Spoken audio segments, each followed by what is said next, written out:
Hey guys, welcome back to Clownfish TV. This is Kneon. I'm not here with Geeky Sparkles, and you can't make this up. We're going to talk about that Steam ban. Remember the Steam ban? We talked about it a couple of days ago, that people were going after Steam's payment processor, Visa, MasterCard, I think PayPal, I don't know. And all of a sudden they're banning a bunch of adult games. And some of the games, I guess, make sense, but these are games that Steam allowed on their platform regardless, and you have to be an adult to choose to play those games. So the games are pretty gross, I'm sure, but not my thing. But they were there for years and there wasn't a problem, and now there is. Now we know why there was a problem. There's an activist group from Australia. They're an anti-porn group, and they are now claiming responsibility for Steam's censorship rules. In victory, you can't make this headline up. This is coming from PC Gamer. Australian anti-porn group claims responsibility for Steam's new censorship rules in victory against porn-sick, brain-rotted pedo gamer fetishists, and things only get weirder from there. Oh boy, I can't wait. I've been kind of detached from Twitter lately. I'm not really into Twitter that much. I think I've spent too much time on there and people are getting dumber. I swear to God, it's better than Blue Sky, but it definitely, there's a lot of engagement farming going on. So I haven't been keeping up with everything that's going on here. I did cover the Steam ban, I think earlier than a lot of other people did, because I thought it was kind of weird that all of a sudden out of left field, we're banning these games. Now we've got this Australian anti-porn group, and Australia also led the charge in trying to ban manga too, if I remember correctly. That was like a whole thing. And we can argue the morality of certain entertainment, especially when it pertains to underage presenting looking people, right? But regardless, it was a very weird thing to see Steam buckle like this, and I don't think they had a choice. It was a payment processor. This happened with Patreon too, where Patreon was really going overboard, I think, in banning certain kinds of content. So anyway, let's take a look at this and talk about this Australian anti-porn group. I think their name is Collective Shout. They're the new Sweet Baby Inc., I guess. Everybody hates them. So before we get into it any further, please subscribe for more pop culture news, views, and rants, guys. Check it out. Go to news.clownfishtv.com for more pop culture news and more podcasts that you won't get anywhere else. We're not going to put them on YouTube. Again, this comes from PC Gamer. Man, there are several articles here. We have Games Hub, Australian anti-porn group Collective Shout escalates its war for video game censorship. So let's look at this first one. We're gonna try to go in order here. So this comes from PC Gamer. Australian anti-porn group, blah blah blah blah blah. Things get weirder from there. Okay, show me how things are getting weird. Okay, Collective Shout, an Australian anti-pornography group, activists, has claimed credit for Steam's recent removal of a large number of sexually explicit games and new stricter moderation guidelines regarding such material. Okay. In a statement to BC Gamer, Valve cited pressure from payment processors like credit card companies and PayPal for the move, while Collective Shout touted its open letter and consumer campaign targeting payment processors for inciting that pressure. This was first reported by Waypoint, which has since pulled its 2 articles on the subject without explanation. They probably got threats. They probably cried to Waypoint, and they're like, the bigots and the Nazis and the pedos and the homophobes and the homophobic pedos, they're all coming after us, Waypoint, and it's all your fault. The article's author, Anna Valens, has alleged that Vice's parent company, Savage Ventures, removed the articles due to concerns of their controversial content rather than any error in reporting. Threat of a lawsuit? I don't know. Or you can't monetize those pages because, Collective Shout began in 2009, co-founded by self-described pro-life feminist Melinda Tankard-Reist. Collective Shout describes itself as a grassroots campaigning movement against the objectification of women and sexualization of girls in media, advertising, and pop culture. To date, it has been involved in, unsuccessful efforts to ban Snoop Dogg and Eminem from Australia. the hell? Our kids have a Snoop Dogg or Snoop on the Stoop, like an Elf on the Shelf. They got Snoop and they got Martha Stewart. Oh my God. Okay. All right. This is like the Million Moms thing. A successful 2015 campaign to prevent Tyler, the Creator, from touring Australia. I remember him. A successful 2015. Oh my God. So these folks are a relic from 2015. A successful 2015 campaign to pressure Target and Kmart to stop selling Grand Theft Auto 5 in Australia. Just don't buy it. Don't buy the game. Nobody's making you buy the game. A petition to ban the game No Mercy from sale, which ultimately led to the developers pulling it from Steam. An unsuccessful petition to ban Detroit Become Human from sale in Australia. Is this why Australia is so damn weird about games? I know the new, was it Resident Evil or Silent Hill? Silent Hill. The new Silent Hill, I guess, has been banned in Australia too, probably because of these folks. On July 7th, Collective Shout shared an update to its NoMercyChange.org campaign calling on supports to email payment processors, including PayPal, MasterCard, Visa, and Discover, to demand they cut ties with Steam and itch.io over hundreds of grape, incest, and child abuse games. Now, look, I don't agree with that material. I'm going to be honest. I think it's kind of gross. But what is going to happen is a lot of games that aren't that are going to get caught up in the net. And beyond that, it should be up to Steam to decide whether or not they want to sell that stuff. And just because they sell that stuff doesn't mean you have to consume that stuff. As long as there's an age gate on it or whatever. And I'm not talking like, I mean, if it's like actual, yeah, I don't want to see like, Kitty Diddler, the game or anything like that.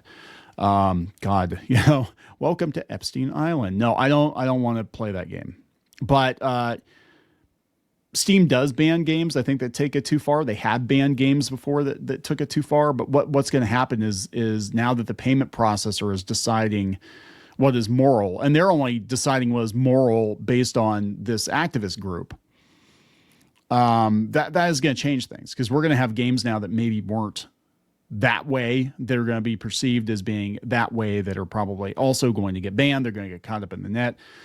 This happened again at Patreon. Patreon was known for lewd art. I mean, let's be honest. If you want to make money as an artist on Patreon, you got to draw boobies and dick. That's just how it works. And people were having their private Google Drives like raided by Patreon, because they were like, we can't support you if you've got boobies and dick. Underage boobies and dick, and this character looks like she could either be 17 or 18. We don't know. Yeah. And any like anime characters, because they look young, even if they're older, she looks 12, but she's 412. You know what I'm saying though. It said this was followed by an open letter from Collective Shout asking that they immediately cease processing payments on Steam and itch.io and any other platforms hosting similar games. Okay. Collective Shout later wrote that 1,067 individuals called and emailed payment processors as part of the campaign. In the U.S., I don't know if this would get very far. I don't know.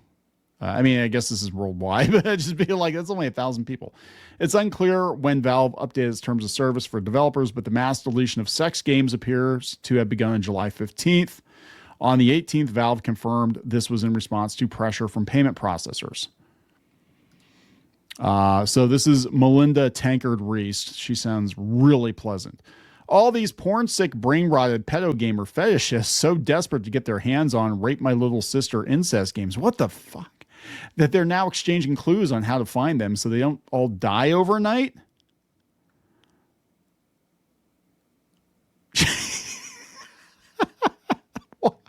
She's like mentally ill. She's got to be mentally ill.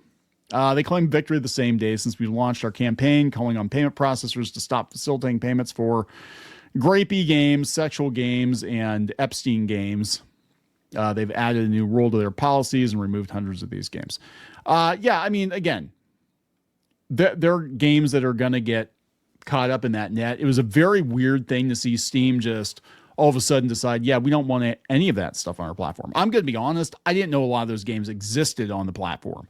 I don't go looking for those games. I knew there were sexy games, but I didn't know how far some of these games took it. And it's like, damn, if you got banned from Steam, you had to have done something wrong. In follow-up tweets, they wrote they were experiencing harassment from misogynistic gamers of the campaign, and there remain 82 games tagged with grape and incest, so the group will continue campaigning to have those taken down. The numbers don't add up, counting all removed and retired games since the 15th. They said, PC Gamer said they got 456 hits. God, this is insane. They said the 2 retracted articles from Waypoint. I don't think they retract articles very often. That's what's weird about this. Appear to be the first among the games press to point out the connection between Collective Shout and the recent changes on Steam, a connection which is public knowledge by their own statement, non-allegation made by Waypoint against the group. Also true. I'm not going to go into a whole lot of detail, but we had a former employee, work associate of ours, publicly threaten to sue us for divulging information that they themselves publicly divulged on their own. It's the weirdest damn thing. Like, yeah, so I think they're just mental, because I've dealt with people like this where they're like, I'm going to sue you for that thing that I said myself. Yeah, they're just mentally ill. I mean, that's it. The articles remain available on the Wayback Machine. So this is interesting. So this is Anna Valens from Waypoint. I fact-checked every article's content rigorously. I believe that Collective Shout and its related organizations deserve further journalistic investigation by other reporters in the game industry. So pretty much everybody's against them at this point. I hope more writers look into the clear and obvious signs of payment processor-based censorship that is occurring towards Steam, have occurred against Pixiv, Itch.io, DL Site, Gumroad, Patreon, and other sites. This has been going on for a while. This is how they get you. This is basically, you get activists that decide your content is wrong. It offends them, and it needs to no longer exist. And they know that the platform won't willingly deplatform you, so they go to the banks, and the banks, are just like, well, you don't want any complaints against us.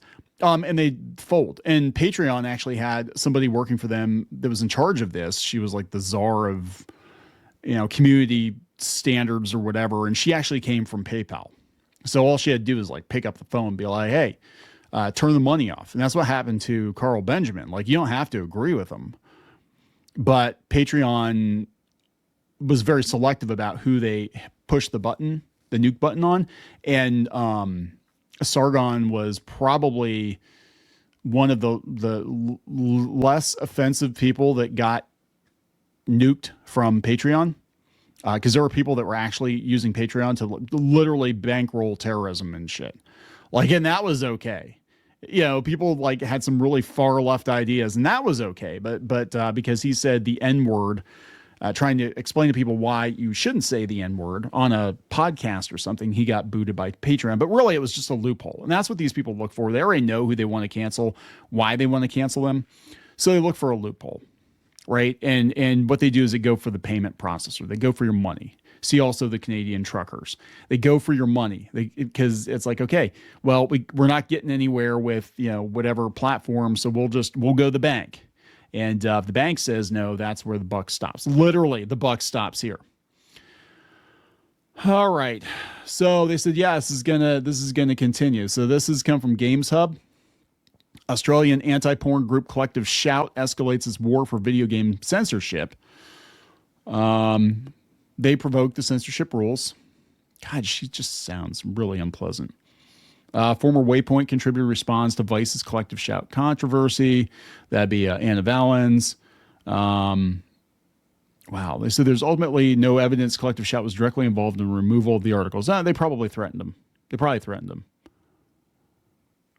Which did not say anything that the group isn't likely to cooperate themselves. However, any potential involvement would be in line with the tactics the group has employed against Steam. Yeah, they threaten you. They threaten you with legal action. In the case of Waypoint and Vice, they're in Hurtsville right now. They can't afford a defamation suit or something. And I mean, there's no defamation going on here, but they probably just figured it was easier to just not deal with it than take a chance, right?